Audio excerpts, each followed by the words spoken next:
سيدنا نبينا محمد وبارك وسلم. بسم الله الرحمن الرحيم.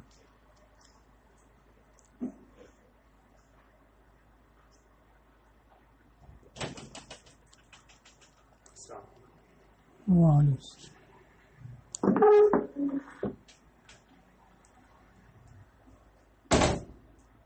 الف لام میم اور اس کے علاوہ اسماء حروف جو حوالے سور میں آئے ہیں ان کے بارے میں مصنف نے اپنا مختار بیان کیا کہ یہ ایقاظ اور تحدی کے لیے ہیں، یعنی سننے والا جب سنے گا کہ یہ تو وہی اسماء حروف ہیں جن سے ہمارا کلام مرکب ہے تو مابعد کی طرف متوجہ ہوگا اور یہ دیکھے گا کہ ہم اس پر قادر نہیں ہیں تو ضرور یہ خدا کا کلام ہے. اسی طرح سے یہ ابتدا ہی سے ایک نوع اعجاز پر مشتمل ہوگا کیونکہ اسماء حروف کا امی کی زبان سے ادا ہونا یہ معجز ہے، ایسی امی کی زبان سے جنہوں نے کی لکھنے پڑھنے والوں سے سابقہ نہیں رکھا. پھر اس کے بعد یہ بتایا کہ خصوصاً اس طریقے پر جیسے کہ قرآن میں وارد ہیں یہ تو کسی ماہر عقل مند اور ماہر فن سے بھی نہیں ہو سکتا ہے، کیونکہ کل حروف 28 ہوتے ہیں الف کو چھوڑ کر کے، ان کا نصف 14 ہوتا ہے تو 14 اسماء حروف آئے ہیں اور 29 صورتوں میں آئے ہیں جو حروف تہجی کی تعداد کے برابر ہے الف کو ملا کر کے، اور تمام انواع حروف میں سے بھی نصف کو بیان کیا ہے. اور پھر آخر میں یہ کہا کہ جو حروف مذکور ہیں یہ متروک کے مقابلے میں کثیر الوقوع ہیں اور جو متروک ہے وہ قلیل الوقوع ہیں. اب اس کے بعد یہ کہا ہے کہ اب ذکر کرنے میں بھی کئی طریقے ہیں. ثم انہ ذکرہا مفردتاً و ثنائیتاً و ثلاثیتاً و رباعیتاً و خماسیتاً. پھر ان اسماء حروف کو مفرد جیسے صاد قاف نون، اور ثنائی یعنی دو حرفی طٰہٰ یاسین، اور ثلاثی جیسے الف لام میم الف لام را، اور رباعی یعنی 4 حروف کا مجموعہ جیسے الف لام میم صاد الف لام میم را، اور خماسی 5 اسماء حروف کا مجموعہ جیسے کاف ہا یا عین صاد. یہ ذکر کیا ہے. تو مفرد ثلاثی ثلاثی رباعی خماسی تک ذکر کیا ہے ایذاناً، اس بات کی آگاہی کے لیے کہ متحدہ بھی ان کے انہی کلمات سے مرکب ہے جن کے اصول یا تو مفرد کلمات ہیں جیسے وقائق سقے ولا علی صلی اور ایسی اور بھی بہت سے حروف مفردہ ہیں، اور یا مرکب ہے 2 حرفوں سے یا زیادہ سے 5 تک. اصول کہا یعنی مجرد غیر مزید فی جو ہوتے ہیں وہ یا تو ثلاثی ہوتے ہیں یا خماسی ہوتے ہیں، اور پھر مفرد اور مرکب بھی ہوتے ہیں. تو اب اس میں سے 3 مفردات کو ذکر کیا ہے 3 صورتوں میں.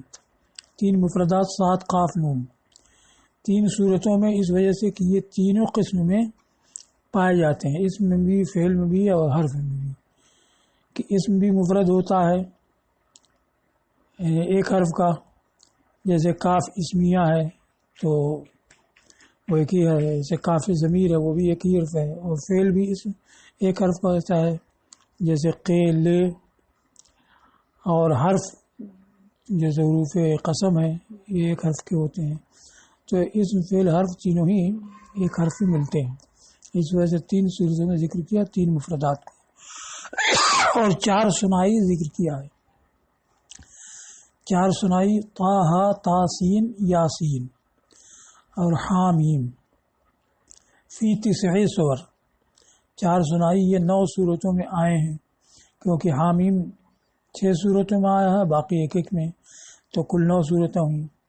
تو 4 ثنائی ذکر کیا ہے 9 صورتوں میں، لأنہا تکون فی الحرف، اس لیے کہ یہ ثنائی جو ہے حرف میں بغیر حذف کے ہوتے ہیں. جیسے بل یہ حرف ہے، حل 2 حرفی ہے اور کوئی حرف اس میں سے حذف نہیں ہے، اور فعل میں حذف کے ساتھ ہوتا ہے 2 حرفی، جیسے کہ قل، بع، خف، اور اسم میں بغیر حذف کے جیسے من و بھی یعنی بالحذف جیسے دم، ید. اور پھر ان کو 9 صورتوں میں ذکر کیا ہے، اس لیے کہ تینوں قسموں سے ہر ایک میں یہ 3 طرح سے آتے ہیں، پہلے کو ضمہ یا فتحہ یا کسرہ. تو اسماء میں تینوں طریقے سے، جیسے از، زو، من. تو از میں پہلے کسرہ ہے، زو میں ضمہ ہے، من میں فتحہ ہے. افعال میں جیسے قل، بع، خف تینوں طریقے سے آیا، ضمہ، کسرہ، فتحہ. اور حروف میں ان، من، مز اور ان بھی. تو ان اور من، ان میں پہلے فتحہ ہے، من میں کسرہ ہے. مز، تو مز بعض کے نزدیک ظرف ہے تو اسم ہوگا، اور بعض کے نزدیک یہ اس حرف جر ہے تو اس کی تخصیص کی. مز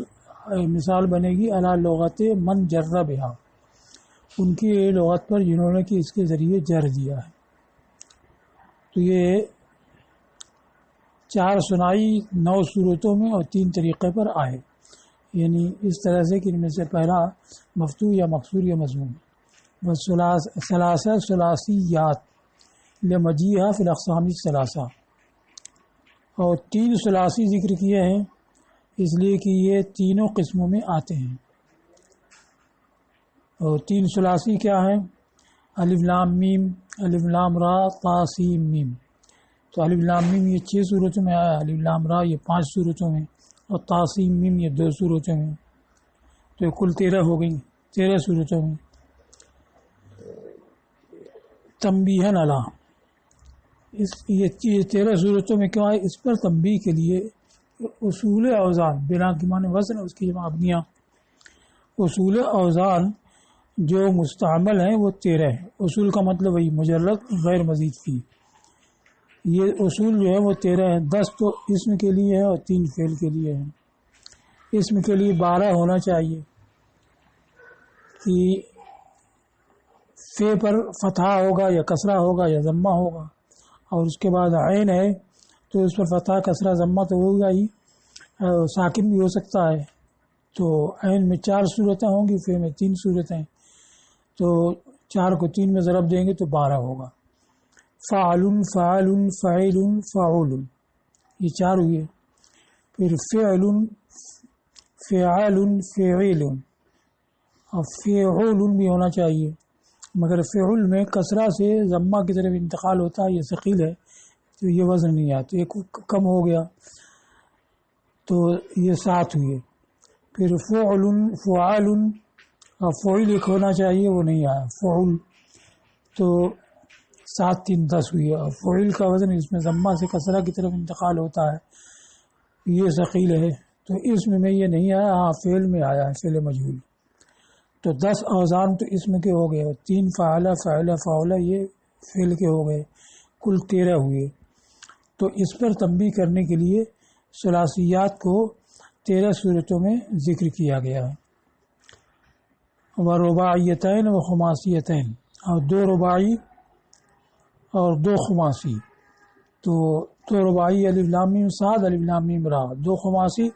کاف ہا یا عین صاد اور ہا میم عین سین قاف، یہ 2 صورتوں میں آئے ہیں. تنبیہن علی، تو یہ 2 کیوں آئے؟ اس پر تنبیہ کرنے کے لیے کہ ان میں سے ہر ایک کی ایک اصل ہے، یعنی مجرد غیر مزید ہے، جیسے جعفر رباعی اور سفرجل یہ خماسی، اور ایک ملحق ہے جیسے قردد. تو یہ ایک حرف کے بڑھانے کی وجہ سے رباعی ہو گیا ہے، اصلاً ثلاثی ہے. اور جہنفل اصل میں جعفل ہے، نون کو بڑھانے کی وجہ سے یہ خماسی ہو گیا. تو اس پر تنبیہ کرنے کے لیے کہ ایک رباعی اصل ہوتا ہے، ایک رباعی ملحق ہوتا ہے، تو 2 رباعی ذکر کیا ایسے ہی 2 خماسی ذکر کیا. یہ بیان کیا کہ اس انداز پر کوئی ادیب عریم ماہر فن بھی نہیں بیان کر سکتا ہے. پھر لعل سے بیان کیا ہے کہ لعل فرقت علی الصور، کہ یہ 29 صورتوں میں تو آئے ہیں مگر ایک سورہ میں یکجا نہیں آئے، یا یہ ہے کہ صورتوں میں بھی کہ ایک طرف سے ایک سورہ میں پھر دوسری میں، تیسری 29ویں میں اس طرح سے بھی نہیں ہے، متفرق طور پر آیا. تو شاید کہ یہ صورتوں پر متفرق کیے گئے اور سب کے سب اول قرآن میں شمار نہیں کیے گئے اسی فائدہ کے تحت جو ابھی بیان کیا کہ مفرد کو 3 میں لائے اور ثنائی کو یہ 9 میں لائے، پھر ثلاثی کو 13 میں لائے، اور رباعی کو 2 میں، خماسی کو 2 میں، اس پر تنبیہ ہوتی ہے معافی ہے۔ ساتھ ہی اس میں تحدی کو دوبارہ لانا، یعنی جب آئے گا تب تک چیلنج ہوگا کہ جس سے تمہارا کلام مرکب ہوتا ہے اسی سے یہ بھی کلام مرکب ہے، تو تم کو اس پر قادر ہونا چاہیے، اور تم قادر نہیں ہو تو یقین کرو کہ یہ کلام الہی ہے۔ اور تنبیہ کو دوبارہ مقرر کرنے کے لیے تحدی بھی اور تنبیہ بھی کہ اسی سے تمہارا یہ کلام بھی اسی سے مرکب ہے جس سے تمہارا کلام مرکب ہے،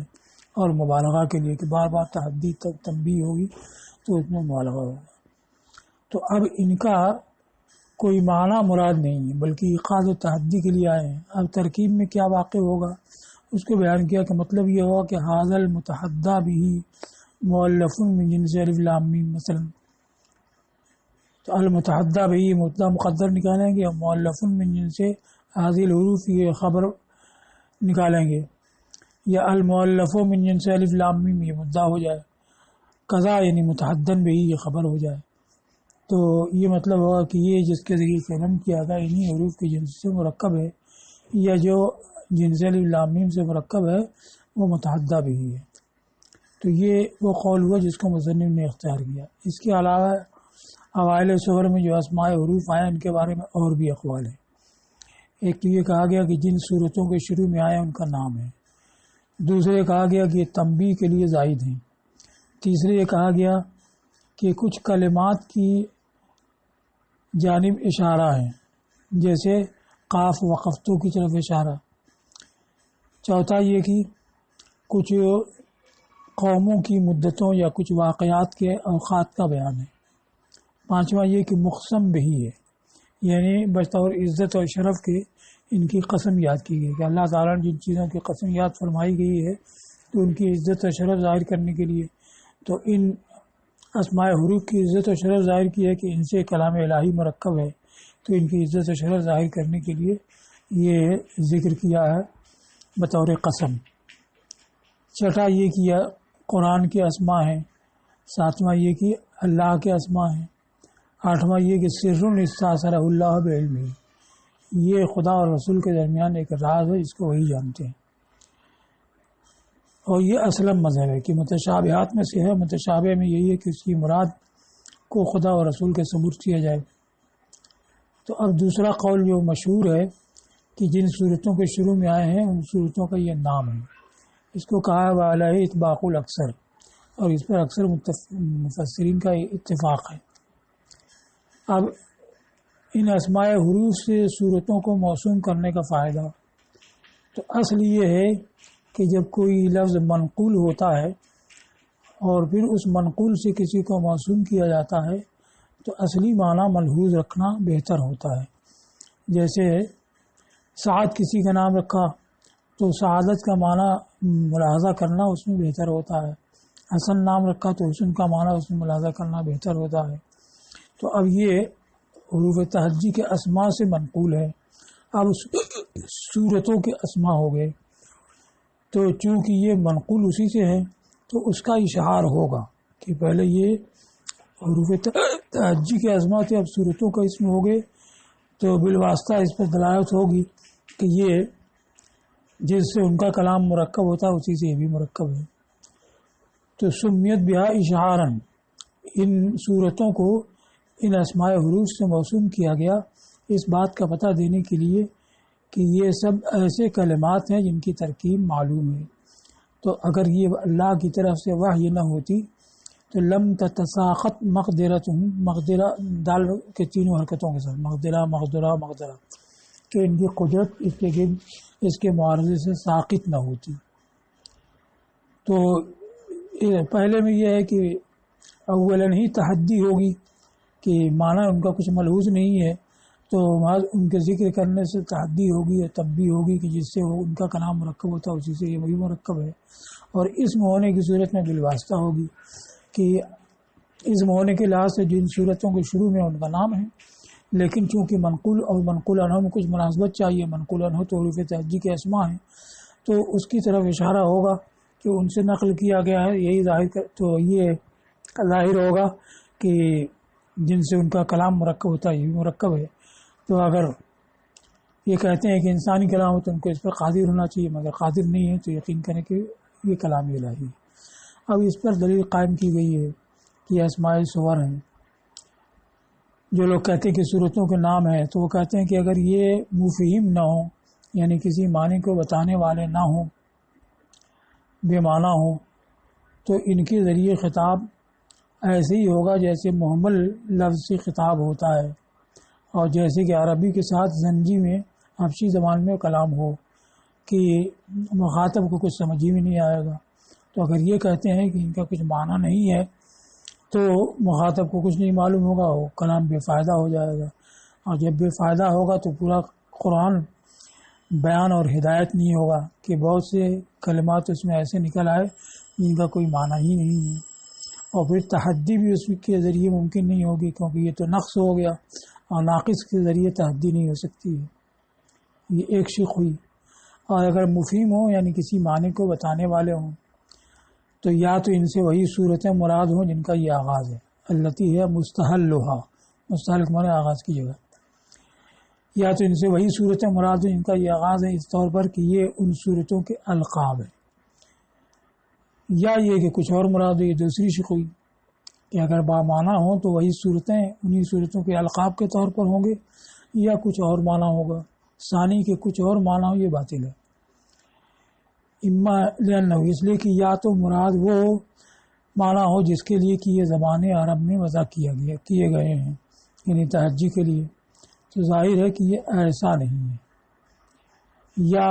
اس کے علاوہ ہو یعنی زبان عرب کے میں جن کے لیے وضع کیا گیا وہ مراد نہ ہو، کچھ اور مراد ہو، تو یہ باطل ہے۔ اس لیے کہ قرآن تو عرب کی زبان میں نازل ہوا، اس لیے کہ ارشاد بلسان عربی مبین، تو اس پر معمول نہیں ہوگا جو ان کی زبان میں نہیں ہے۔ تو یہ اس کے اوپر دلیل قائم کی ہے۔ اب اس پر اعتراض ہے کہ مفہیم ہونا اسی میں محدود نہیں ہے کہ یہ ان صورتوں کے نام ہیں۔ مفہیم اور بامعنی ہونا یوں بھی ہو سکتا ہے کہ یہ تنبیہ کے لیے اور ایک کلام کے ختم ہونے دوسرے کے شروع ہونے کو بتانے کے لیے آئے، تو بھی مفہیم ہو گئے، ایک معنی کو بتانے والے ہو گئے۔ یا کچھ قوموں کی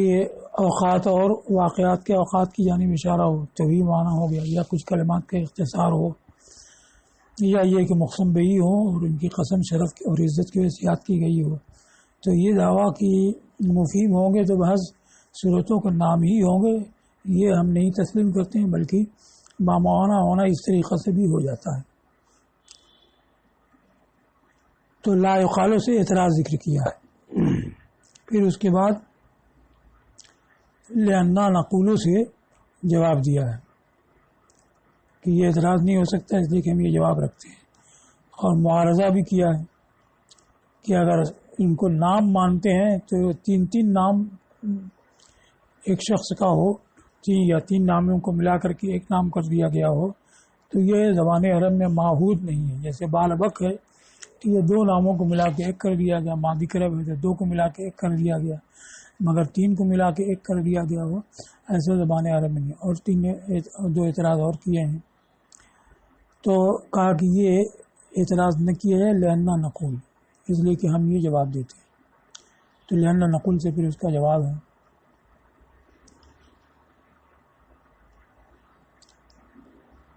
تو لما لا یجوز لا یقال، یہ اعتراض نے کہ کیوں جائز نہیں ہے کہ یہ زائد ہو تنبیہ کے لیے، اور ایک کلام کے منقطع ہونے دوسرے کے شروع ہونے پر، جیسا کہ قطرب نے کہا ہے، تو یہ ہو سکتا ہے کہ حضور صلی اللہ علیہ وسلم کسی طرف متوجہ ہوں اور پھر الف لام میم کہا جائے تاکہ اب اس سے الگ ہو کر کے اس کی طرف متوجہ ہوں، تو یہ تنبیہ بھی ہوگی اور انقطاع اور استیناف میں دلالت بھی ہوگی۔ قطرب یہ سیبویہ کے شاگرد ہیں، محمد بن مستنیر ان کا نام ہے، یہ بہت صبح سویرے سیبویہ کے پہنچ جاتے تھے، تو انہوں نے کہا کہ ما انت الا قطرب، اور قطرب ایک کیڑا ہوتا ہے جو رات بھر چلتا رہتا ہے، ایک جانور ہوتا ہے جو چھوٹا سا جو رات کو چلتا رہتا ہے، تو اس سے تشبیہ دی، یہی ان کا لقب ہو گیا۔ یا یہ کہ اشارہ ہو کچھ ایسے کلمات کی طرف کہ جن سے یہ مختصر کیے گئے ہیں، جیسے شاعر نے اپنی اس قول میں مختصر کیا ہے، قلت لها قفی فقالت لی قاف، میں نے اس سے کہا ٹھہر جا تو اس نے کہا قاف، یعنی وقفتو، تو وقفتو کا مختصر ہوا قاف۔ لا تحسبی انا نسینا الایجاف، دوسرا مصرع ہے، یہ نہ سمجھنا کہ ہم گھوڑے دوڑانا بھول گئے۔ تو جیسے کہ قاف یہ وقفتو کا اختصار ہے، ویسے یہ بھی اختصار ہو۔ اب اس بارے میں روایت حضرت ابن عباس، جیسا کہتے ہیں ابن عباس رضی اللہ تعالیٰ عنہ سے مروی ہے کہ انہوں نے کہا کہ الف سے مراد اعلیٰ اللہ، اللہ کی نعمتیں، لام سے مراد اس کا لطف، اور میم سے مراد اس کا ملک، اس کی بادشاہت۔ انہیں سے یہ بھی روایت ہے کہ الف لام را اور ہا میم اور نون، ان سب کا مجموعہ ہے الرحمن۔ اور ان سے روایت ہے کہ الف لام میم کا معنی ہے ان اللہ عالم، تو انا سے الف اور اللہ سے لام اور عالم سے میم، اور اسی کے مثل دیگر فواتح ہیں، یعنی دیگر حوالے سور ان سے بھی اس طرح کا معنی لیا جا سکتا ہے۔ اور انہی سے روایت یہ کہ الف لفظ اللہ کا ہے اور لام لفظ جبریل کا ہے اور میم لفظ محمد کا ہے، یعنی قرآن اللہ کی طرف سے اتارا گیا ہے جبریل علیہ السلام کی زبان پر، محمد صلی اللہ تعالی وسلم پر۔ تو اس طرح کے کلمات سے اختصار ہو، یہ بھی ہو سکتا ہے، اور ایسی صورت میں مفہوم اور بامعنی ہوں گے۔ اور الا مدد اقوام و آجال بحساب الجمل یا جمل، میم کی تشدید کے ساتھ تخفیف کے ساتھ، یا کچھ قوموں کی مدتوں اور کچھ واقعات کی میعادوں کی جانب ابجد کے حساب سے اشارہ ہو، جیسا کہ ابو العالیہ نے کہا۔ اس سے تمسک کرتے ہوئے یہ مروی ہے کہ حضور صلی اللہ علیہ وسلم کے پاس جب یہود آئے تو ان کے سامنے الف لام میم بقرہ پڑھا، فحسبوہ، حسب یحسبو، کتب یکتبو کی طرف حساب کرنا، اور حسبہ گمان کرنا، تو انہوں نے اس کا حساب کیا، تو کہا کہ ہم کیسے ایسے دین میں داخل ہوں جس کی مدت 71 سال ہے۔ تو الف کا 1، لام کا 30، میم کا 40، کل جوڑ کر کے 71 کا ہو گیا۔ تو رسول اللہ صلی اللہ تعالی وسلم نے تبسم فرمایا، تو یہود نے کہا کہ حل فعل غیرو، کچھ اور بھی ہے؟ تو فرمایا الف لام میم صاد، تو اب اس کو ملایا تو بڑھ گیا، 161 ہو گیا۔ الف لام را تو 231 ہو گیا، الف لام میم را تو 271 ہو گیا۔ تو اب وہ جو کہا تھا کہ ایسا دین جس کی مدت 71 سال ہے، وہ تو رہا نہیں صحیح، تو بولے کہ آپ نے ہم پر خلط کر دیا، خلطتا علینا فلا ندری،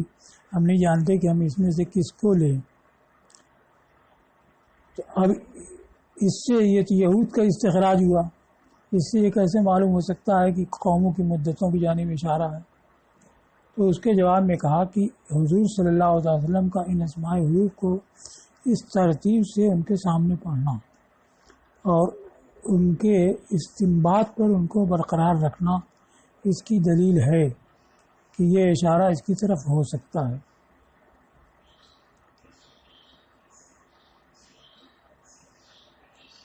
اب یہ دلالت تو عجم کی طرح کی ہے، یعنی انہوں نے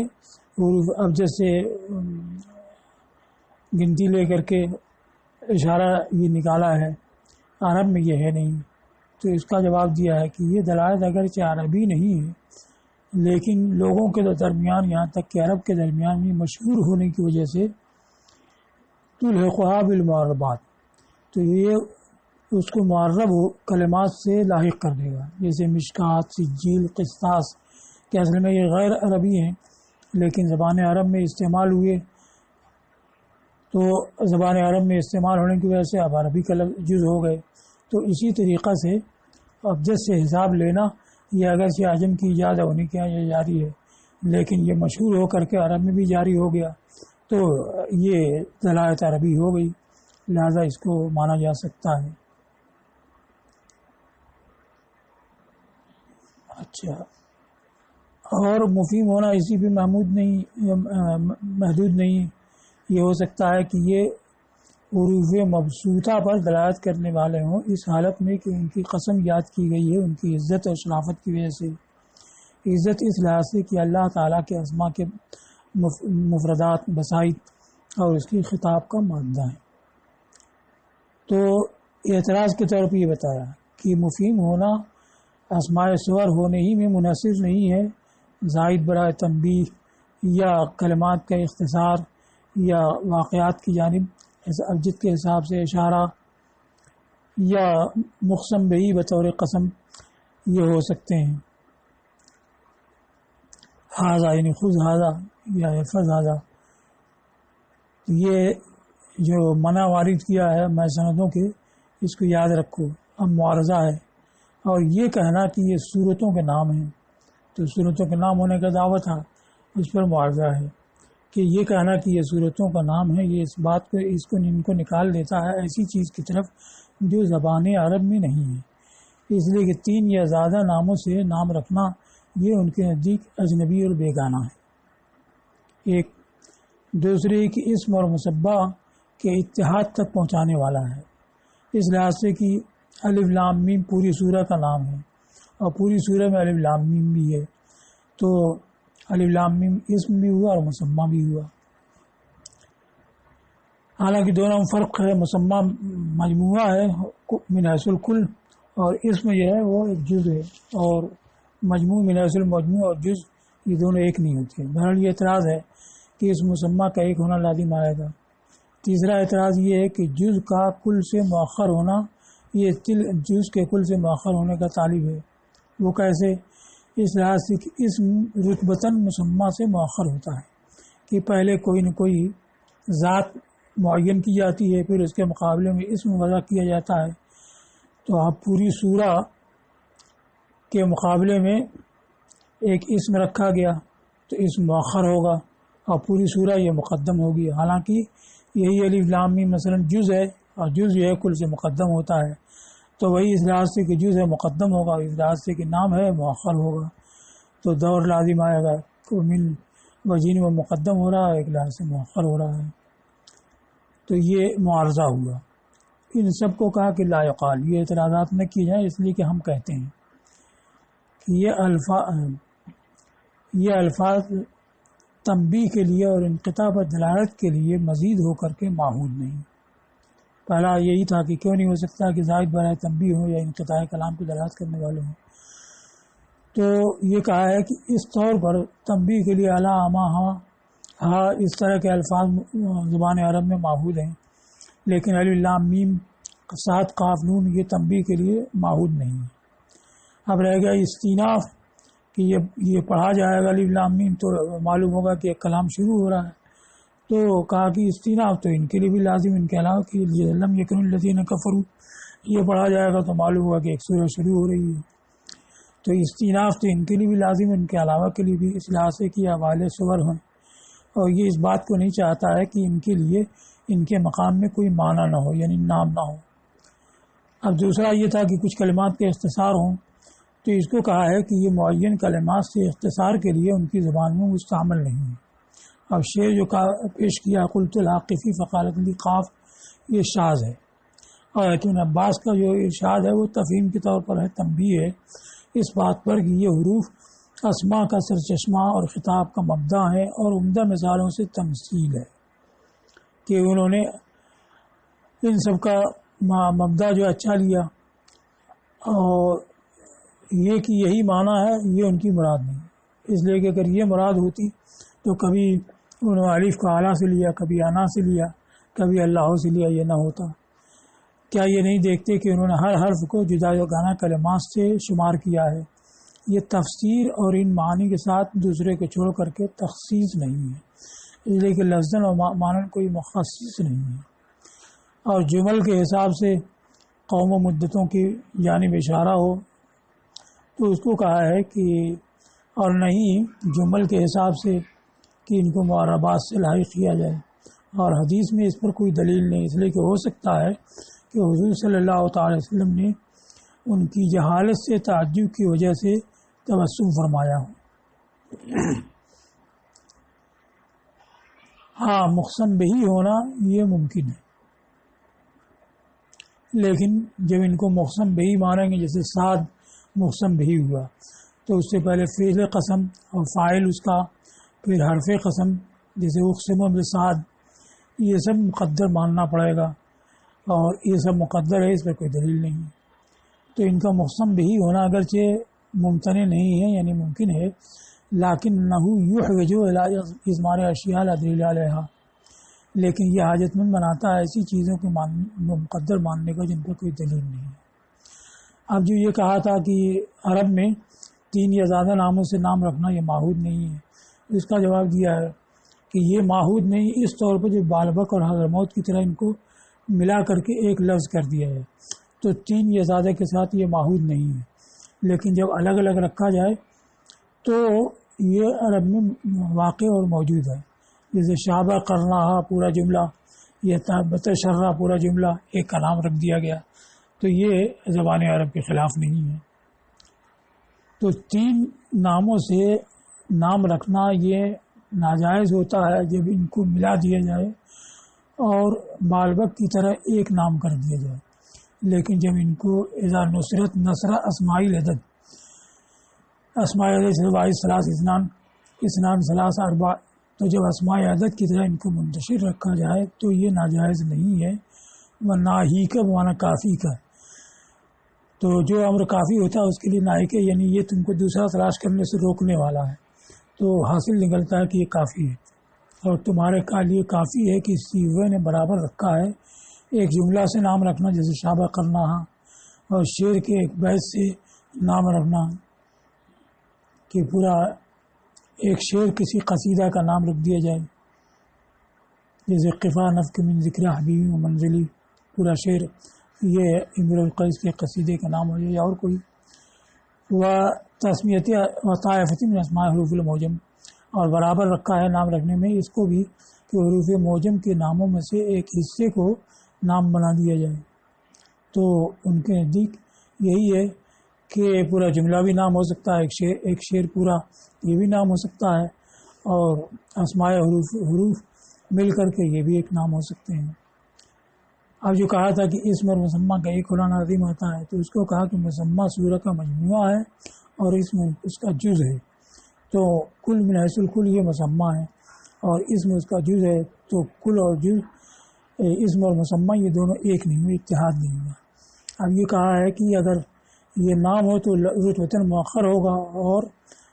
چونکہ سورہ کا جز ہے تو مقدم بھی ہوگا، تو ایک ہی جز کا مقدم مؤخر ہونا دونوں لازم آئے گا۔ تو اس کو کہا کہ جہت بدلی ہوئی، دور جب ہوتا ہے کہ ایک ہی جہت سے ہو، ذات کے لحاظ سے مقدم ہے اور اسم ہونے کے لحاظ سے مؤخر ہے، تو یہ ذات کے لحاظ سے مقدم ہے اور نام ہونے کے لحاظ سے مؤخر ہے، تو دور نہیں ہوگا۔ پھر ترجیح دی ہے کہ پہلی وجہ جو ہم نے بیان کی کہ یہ حروف تہجی کے نام ہی کے طور پر ہیں اور ان سے ایقاظ اور تحدی اور تنبیہ کا فائدہ ہوتا ہے، یہ وجہ تحقیق کے زیادہ قریب اور تنزیل کے لطائف کے زیادہ موافق اور سلامت ہے نقل کے لازم آنے سے، کیونکہ اب یہاں جب اسماء صور مانیں گے تو پہلے ماننا پڑا کہ اصلاً تو وضع کیے گئے تھے حروف تہجی کے اسماء کے طور پر، اب دوسرے نمبر پر یہ اسماء صور کی طرف اسماء صور ہو گئے تو پہلے سے دوسرے کی طرف منقول ہو گئے اس میں، اور پہلے ہم نے جو مانا ہے کہ یہ حروف تہجی کے اسماء ہی ہیں تو اس میں نقل نہیں لازم آتی ہے۔ پھر اس کے بعد بعض کلمات ایسے ہیں جو کئی صورتوں میں ہیں، جیسے الف لام میم یہ 6 صورتوں میں ہے، تو 6 صورتوں کا ایک ہی نام رکھ دیا گیا، تو نام رکھنے کا فائدہ یہ ہوتا ہے کہ وہ امتیاز ہو جائے، غیر سے ممتاز ہو جائے، اور جب 6 کا ایک نام رکھ دیا جائے تو امتیاز باقی نہیں رہے گا، جبکہ ایک ہی واضح ہو۔ ہاں یہ ہو سکتا ہے کہ چند نے الگ الگ نام رکھا اپنے اپنے طور پر، توارث ہو گیا، ایک ہی ہو گیا، لیکن ایک ہی واضح جو ہے چند کے نام ایک ہی رکھ دے گا تو جو نام رکھنے کا فائدہ ہوتا ہے امتیاز وہ نہیں ہوگا بلکہ اشتراک ہو جائے گا۔ تو یہ سلامت ہے نقل کے لازم آنے سے اور ایک ہی واضح کی جانب سے اعلام میں اشتراک کے واقع ہونے سے، اس لیے کہ جو علمیت کا مقصود ہے اس پر نقض کے ساتھ یہ لڑتا ہے، یعنی جو فائدہ ہے امتیاز وہ فوت ہوتا ہے اور اشتراک لازم ہوتا ہے۔